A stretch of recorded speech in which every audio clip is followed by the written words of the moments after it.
Hi everyone, this is Wayne Rivers at FBI, where we build better contractors. This week I want to talk about probably the best construction business book I've ever read, level-headed, the incredible story of a construction company transformation written by Doug Pruitt and Richard Condit in 2014.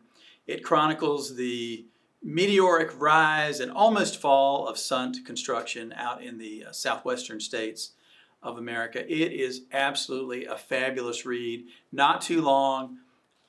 It's an airplane ride, maybe out and back kind of a read. Get it, read it, take it to heart, commit it to heart. It is absolutely, I couldn't put it down. I mean, you know, it's like, it's a pot boiler. It's really that good. I can't say enough about it. So Sundt was a company that was started in about 1890. And they grew slowly at first and then took on bigger and more projects. And, you know, they grew like most construction firms based on the character of the leadership in those early days. But they really took off in World War II. They were picked to build Alamogordo, New Mexico, which of course is where the Manhattan Project took place and the first nuclear explosions in mankind's history took place. They also were picked to build Vandenberg Air Force Base, which was the first underground ballistic missile silo base in the world, I think. And they also had a hand in putting man on the moon because they built the Cape Canaveral Apollo 11 launch pad. I mean, this was a company that was, I mean, this was a serious construction. It was and is a serious construction company. They had locations in New Mexico, Arizona, California, Saudi Arabia, and the Philippines. I mean, that's a big footprint. Okay. In 1992, Wilson Sundt, the family CEO, walks into the office of Doug Pruitt and he says, "Hey, my brother Bob is retiring as president, so you're the new president of the company." And he turned around and walked out. That's true. I mean, that is gospel right here in the book. Holy moly.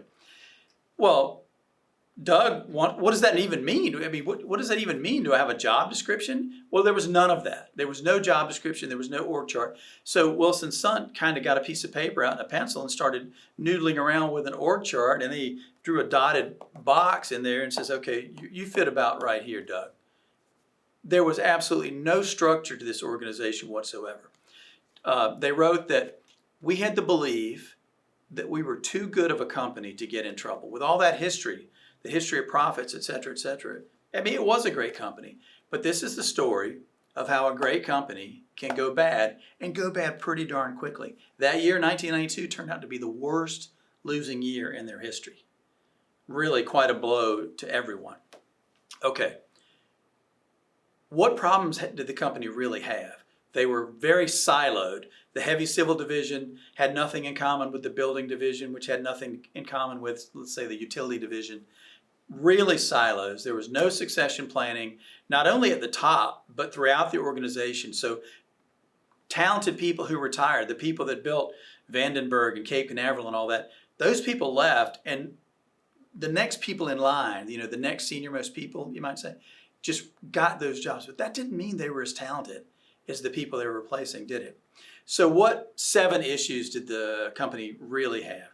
Number 1, lack of discipline. This is, again, straight from the book.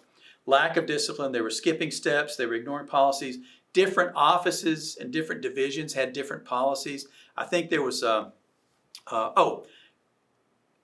biggest thing I think in this lack of discipline was people discipline. They didn't have the heart to let people go. So they closed down a division of about 100 people that was not making money. But Wilson Sundt didn't have the heart to fire those people.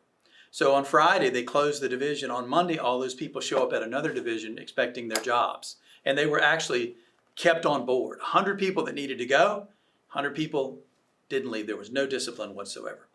Second thing, there were no organizational systems.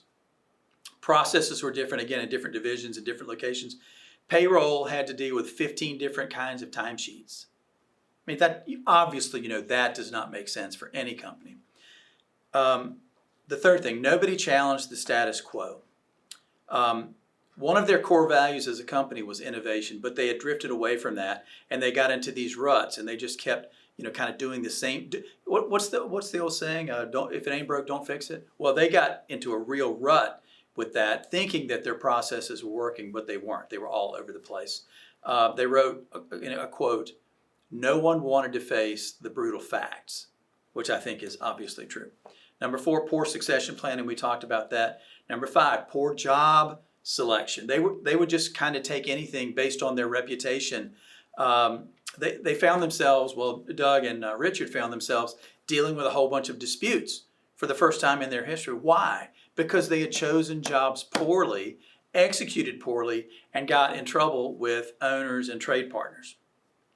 The 6th thing, they grew in projects, but not in the business's supporting infrastructure. So the dollar volume of their projects was going up and up and up, but the infrastructure to support that wasn't in place. So there was the illusion of growth, but there wasn't the kind of support that growth demanded. And the 7th thing, as we talked about before, there was no transparency, silos in the organizations. Nobody knew succession plans or anything else. So what did Doug and Richard decide to do? How did they turn this giant ship around in the middle of the ocean, going full speed, by the way?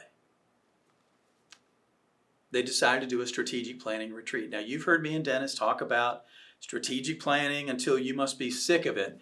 The reason we talk about it is because it's the magic bullet. Until we find another magic bullet, strategic planning is the magic bullet for construction companies. It just allows you to do things and be things that you couldn't be and do before. They took their top 50 people and they went to a retreat over a period of days, and they made some very tough decisions. Decisions that created change in the organization, so much change that of those 50 people, 30 had left the company within the span of just a very few short years.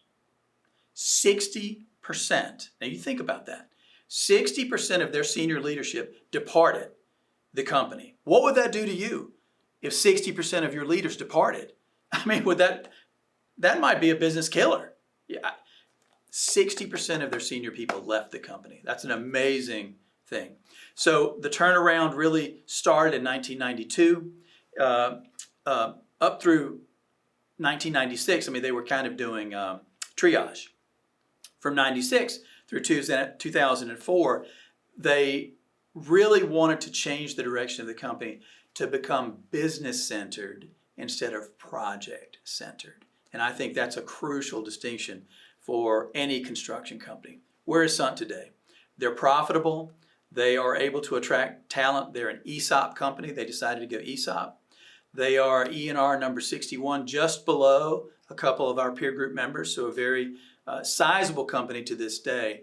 It's a great book. Get it. I mean, even before I finish this vlog, you should be on Amazon getting this book. It's really that good. I'd like to know what you think. What other business books have struck you the way this one struck me? This is Wayne Rivers at FBI, where we build better contractors.